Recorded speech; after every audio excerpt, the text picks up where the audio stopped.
Good morning monkeys. நேற்று light ரொம்ப reflection ஆகுதுன்னு சொல்லிட்டு நான் பேக்ரவுண்டில் பாயை போட்டு ஒளியை அடக்கி விட்டேன். நன்றி. ஸோ நேற்று தான் கூலி ஆடியோ லான்ச் உட்காந்து ஆஃபீஸில் உட்காந்து பார்த்துக்கிட்டு இருந்தேன். அதில் சூப்பர் ஸ்டாரோட வீடியோ கிளிப் மட்டும் தான் பார்த்தோம், மற்றதெல்லாம் பார்க்க முடியல. ஏன்னா எங்கள் டீமில் யுகேஷ் அண்ணன் வந்து பயங்கர ரஜினி ஃபேன். ஃபஸ்ட்டு அதாவது 24 hours, அதாவது கூலி ஹிந்தி தேட்டர்லாம் உட்காந்து பார்த்துக்கிட்டு இருந்தான். அதுதான் அந்த ஷார்ட்லாம் கடத்தி ஷார்ட்லாம் வேறு மாதிரி மாற்றிருக்காங்க பாஸ்னா முதல்ல அப்டேட் பண்ணதெல்லாம் வந்தான். உட்காந்து பார்க்குறேன் 40 minutes இருந்துச்சு பேசியிருக்காரு. இவ்வளவு பார்த்தா இல்லைண்ணே எல்லா ஃபங்க்ஷன்லேயும் இவ்வளோ தூரம் பேசுவார்ண்ணே அப்படின்னு சொல்லி அவன் சொல்லிட்டு இருந்தான். இது பயங்கர ஜாலியாக இருந்துச்சு அவர் பேசினது. அதில் இது கூலி இது புக் பண்ணிட்டோம், ஃபஸ்ட் ஷோ புக் பண்ணிட்டோம். ஆமாம், ஃபஸ்ட் ஷோ இல்லை, அதுக்கு அடுத்த ஷோ. அது கஷ்டப்பட்டு ஏதோ பிடிச்சி போட்டானுங்க ஆஃபீஸ்லேருந்து.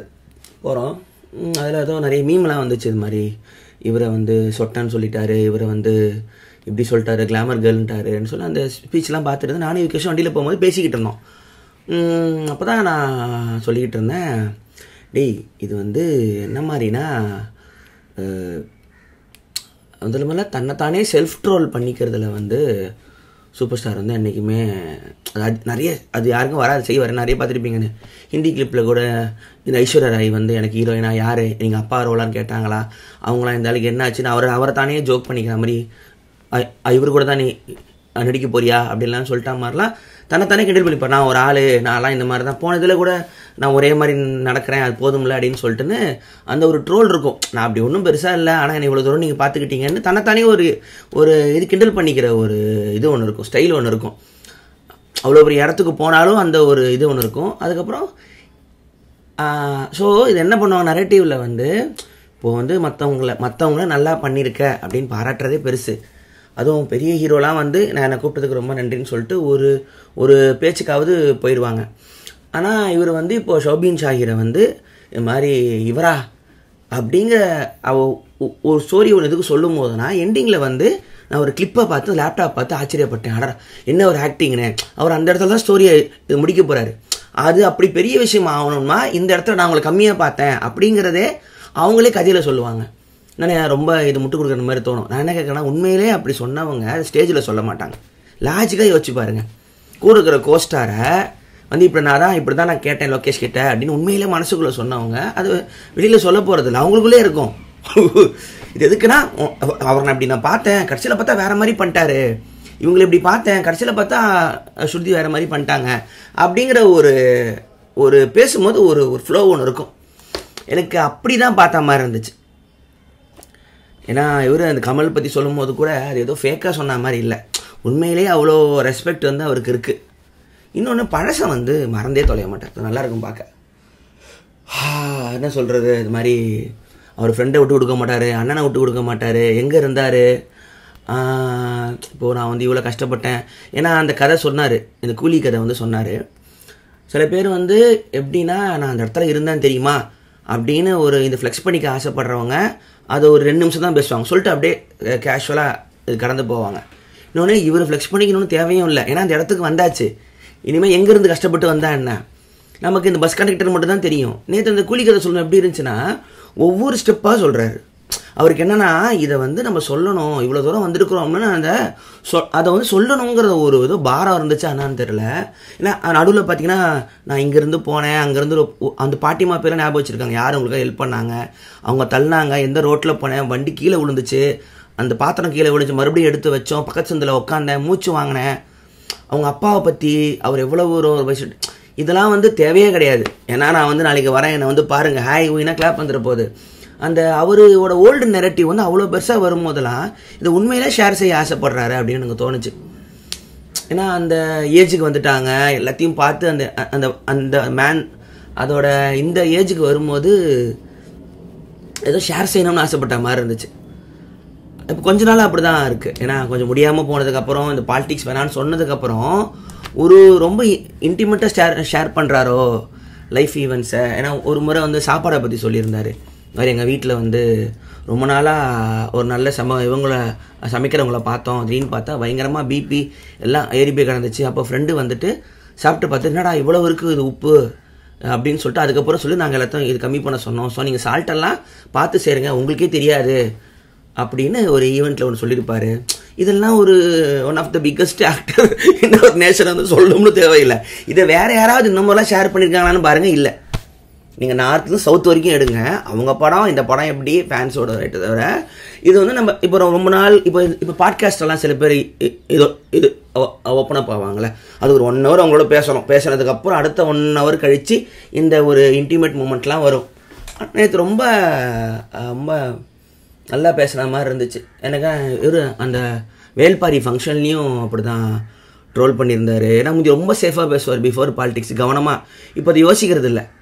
அப்புறம் துரைமுருகன் இவர் சொன்ன ஜோக் என்னவா மாறிச்சு, நானும் ஒரு க்ளோஸ் ஃப்ரெண்ட்ஸு, அவர் என்ன கலாய்க்க நானே கலாய்க்க அந்த, ஏன்னா அவங்க எல்லாரும் இந்த பப்ளிக் ஃபிகர்னால வெளியில் போகும்போது அது வந்து வேறு மாதிரி இருக்கும். நமக்கு ஒரு பாதி கட்டான ஒரு மீடியா பர்சன் தானே இருக்கும்.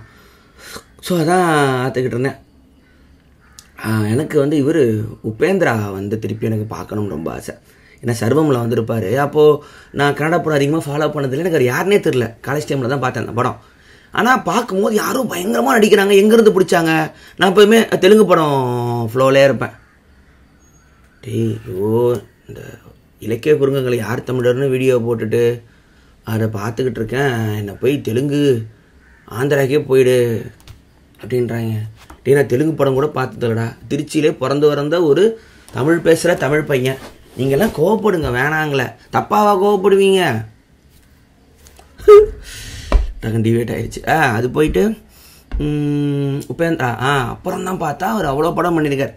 அவர் பார்க்கணும் தான் எனக்கு கூலியில் பயங்கர இன்ட்ரெஸ்ட்டு. அமீர்கான் பாவம் எப்படின்னா சிச்சினே இருக்கார் பேசும்போது, அவருக்கு புரியல. சூப்பர் பேசும்போது சிச்சி வச்சுட்டு அப்புறம் லொக்கேஷன் ஆச்சு அப்படின்னு திருப்பி எப்படிங்கிறார், லொக்கேஷனை சொல்கிறாரு. அது பார்க்க நல்லா இருந்துச்சு. அனிருத்தை பாராட்டினது, கலாய்ச்சது கொஞ்சம் ஜாலியாக இருக்குது. எங்கள் சின்ன வயசுலலாம் வந்து சன் டிவியில் இந்த ஃபங்க்ஷன் முக்கால்வாசி நிறைய ஃபங்க்ஷன்லாம் வரும். அதில் வந்து கடைசியில் பேசுவார். அதுக்கு வந்து நாங்கள் 5 மணிக்கு உட்காந்தோம்னா 10 மணிக்கு தான் ஆடெல்லாம் முடிஞ்சு சூப்பர் ஸ்டார் ஏறதை காட்டுவாங்க. அந்த முத்து தீ மியூசிக் வச்சுப்பாங்க டிஃபால்ட்டாக. அது வரைக்கும் உட்காந்துருப்பானா. அப்போ நெட்டு கிடையாது, பேப்பர் நெட்டில் அப்டேட்லாம் கிடையாதுல்ல, ஓட்டிலாம் பார்க்க முடியாது, உட்காந்துருக்கணும் ஃபுல்லாக. கடைசியில் காட்டுவாங்க. ஏறி ஃபார்மலாக பேசிட்டு போகிற மாதிரி தான் இருக்கும். இப்போ தான் கொஞ்சம் இன்டிமேட். ஏன்னா டேரக்டருங்க பற்றிலாம் ஒரு ஷேர்லாம் பண்ணதே இல்லை. இப்போலாம் படம் பண்ணுவார், சூப்பராக படானுங்க இருக்கும். கலாய்க்கிறது, இன்னொரு ஜென்ரேஷனை கலாய்க்கிறது, இன்னும் எல்லாரையும் பாராட்டுறாரு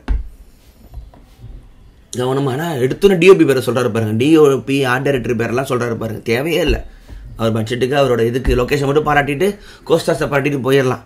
பார்த்து பேசினார். மாதிரி அதுவும் எண்டிங் ஷாட் சிவகார்த்திகனோட பேக் ஆங்கிள் மாதிரி இருக்குது அப்படின்னு சொல்லி போட்டிருந்தாங்க போல். அப்புறம் இந்த அமீர் கான் வந்து இவங்களுக்கெல்லாம் கேரவேனில் கூப்பிட்ட ஃபோட்டோவில் வந்து அவர் பேரும் டேக் ஆகிருக்கு, என்ன எதுன்னு தெரிலன்னாங்க. அதை தேட்டர் போனால் தான் தெரியும். மீதி எதுவும் இன்னும் பார்க்கல, இப்போ தான் திருப்பி பொறுமையாக பார்க்கணும். சத்யராஜ் பேசுனது நல்ல ட்ரெண்டில் இருக்குது போல். வேறு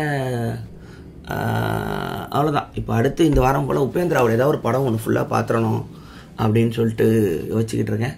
மற்றபடி லோகேஷ் உங்களுக்கே தெரியும், அவரோட க்ரோத்து தெரியும். அவரை பற்றி ஒரு நாள் பொறுமையாக பேசுவோம்.